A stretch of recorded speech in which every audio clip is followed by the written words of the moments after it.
Alright, okay, this is the video where I tell you all about my problems and why I haven't been putting out videos. So why am I telling you about my ordeal in the last 2.5 weeks? Well, that's simple. It's because I ask you to care. I ask you to subscribe. I tell you that I'm putting out new videos and everything's going to be exciting in the future. And I do truly believe that now. But in the last few weeks, it's been hellish for me, and I haven't put out much material or any material at all, other than something in the last few days. But yeah, I just disappeared. And I feel I owe you guys a bit of an explanation. So where have I been? I've been nursing an injury, a very untypical injury, a surprise injury for me, and it happened 2.5 weeks ago. I woke up with a small bump on my tibialis anterior tendon, and I wondered if there was some sort of rupture, an infection or something like that.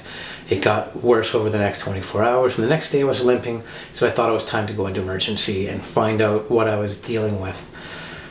So after 6.5 hours in emergency, I was misdiagnosed. I was misdiagnosed with something quite different than what I have. They said it was gout. They gave me the right medication for gout, which I didn't have, and sent me home. And for 5 days, I was on the wrong medication, and I had an infection that was just growing and becoming deeper and deeper without me even knowing it. It felt like fire. It felt like fire all over my feet, and the pressure was just immense. I felt like I was caught in a bear trap. So when the pain became too much and it was obvious that I was well beyond the average gout attack as far as intensity and duration, I went into emergency again, and I was very lucky to meet the right doctor this time, and he prescribed to me something for cellulitis, a sort of staph infection, an under the skin infection that makes itself apparent above skin and below skin, and it blew my foot up, it blew my ankle up. I felt like I didn't look human. I was actually worried that my skin was going to split open. It didn't help that I Googled the hell out of the worst case scenario with cellulitis. So the cellulitis appeared exactly where I laced my skates, and the first time I went in there, I asked them if they were sure it had nothing to do with my laces rubbing against my ankle, because that is the exact pressure spot that I get. I wear beautiful Adapt skates, which give me no pressure points at all, but I do have this habit of tightening my skates up quite tight. So I thought that might be part of it.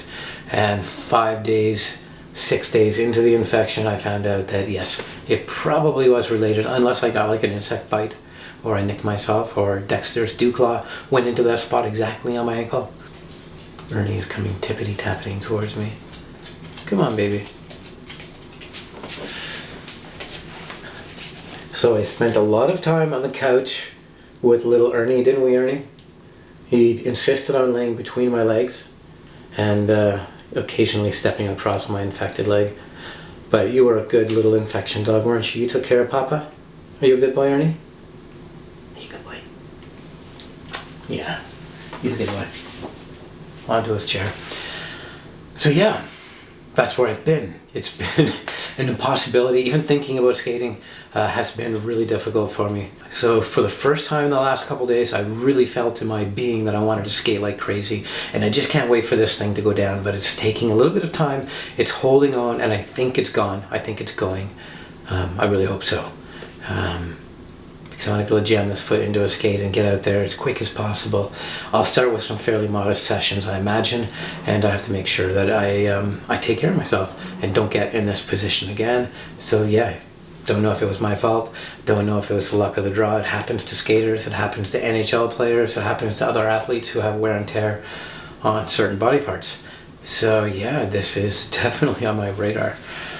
It was horrible. Not being able to sleep, not being able to walk, worried about my skating future, and watching so much terrible TV. What was the worst thing I watched? Oh yeah, some of the CSI Bruckheimer. Oh, just being away from the remote and not wanting to get up to change that. That was one of the more painful things. I think I'm going to become a germaphobe.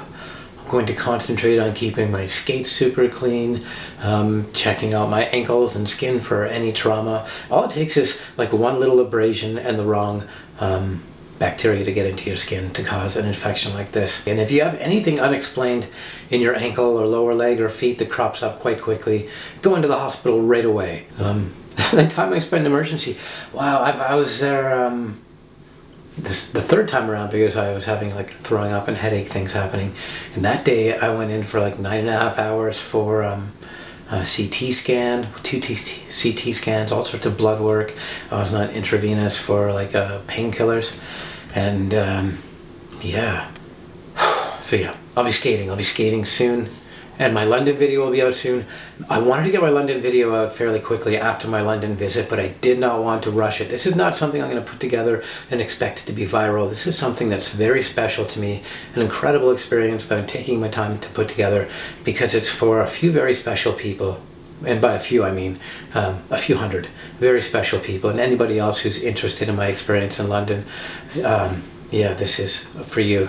It's something I'm going to take my time with, so I probably have a certain number of days, maybe another week, dealing with the London video. So thank you very much for your patience. Please hit subscribe.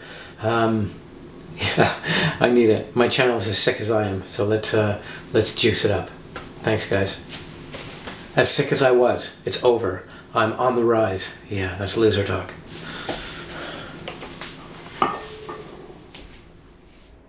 Stay low.